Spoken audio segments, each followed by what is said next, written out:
dès la fin du championnat. On avait mis un plan au point avec Louis Côté. Je devais jouer le premier match à Amiens, Fred le second à Rouen, et s'il y avait besoin d'un troisième match, je devais jouer. Donc on a suivi le plan. C'est sûr que c'était pas évident parce que j'avais connu une mauvaise prestation à Amiens. Je devais avant tout me racheter. Et puis je suis rentré dans la cage en me disant allez, c'est à toi, quoi. J'ai jamais réussi à faire 2 bons matchs 2 jours de suite. J'avais laissé beaucoup d'influx nerveux dans le match de mardi et dans celui d'hier. Et puis de toute façon, on était sûr avec Louis que Jeff il avait une petite revanche à prendre avec cette équipe de Rouen parce que ça lui avait pas trop réussi dans le premier match. Et puis je crois qu'il l'a prouvé ce soir. Il a tout simplement été extraordinaire. La rage de vaincre, ça ne se travaille pas. On l'a en soi et on le sait depuis 15 ans, Dave Anderson l'a en lui.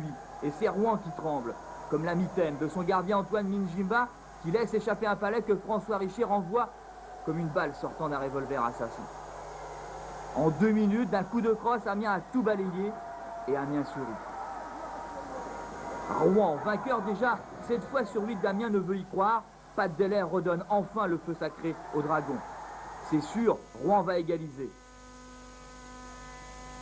Ça n'est plus vraiment un match comme les autres. On a le vague sentiment, l'impression d'avoir été invité à la grande messe du hockey sur glace. Invivable, irrespirable. Et là, miracle, Rouen égalise. 9 tiers-temps, 2 prolongations n'auront donc pas suffi à les départager. Il faut un final à la hauteur de l'événement. Au Canada, on appelle cela la mort subite. Le premier qui marque est en finale du championnat de France. Extraordinaire, fantastique, fabuleux, du Hitchcock à la Agatha Christie et un décor de film d'horreur. Un brouillard qui balaye la glace, qui masque les patins, et là, soudain, Amiens réussit un véritable exploit.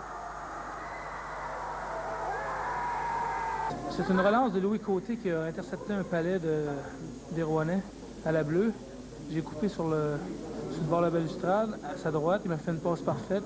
J'avais la vitesse à ce moment-là, j'ai passé en arrière des défenseurs, j'ai coupé devant la cage et je lui ai mis entre les 2 jambes. J'ai vu le palais au fond, c'est extraordinaire. Pas tout le monde arrivé vers soi, tout le monde se félicite, tout le monde saute, c'est pas explicable.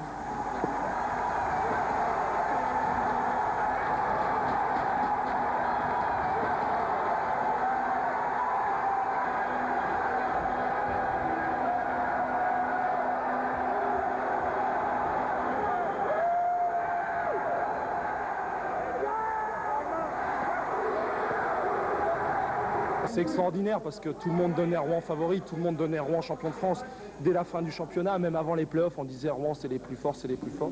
Mais c'est le charme de cette demi-finale en 3 matchs. Nous on y a cru jusqu'au bout. De toute façon, la seule chose qu'on voulait faire, c'était se défoncer, vraiment se défoncer. On s'était fait vraiment plaisir mardi en les battant moins une fois. Hier on a pris une petite correction, mais on s'est dit que ce soir, on voulait faire qu'une chose, c'était mouiller le maillot et quel que soit le résultat, qu'on sorte la tête haute. Et puis bon, ça nous a souri, tant mieux. Amiens a des chances de devenir champion de France d'un sport. De quel sport est-ce? Aucune idée. Ça, je ne sais pas. Basketball? Non? Non, pas le basket, mais le hockey sur glace peut-être. Très bien, ouais, ok, ouais, c'est super ça, ouais. Ah, je suis content, vraiment je suis content. C'est bien, ça fait parler d'Amiens.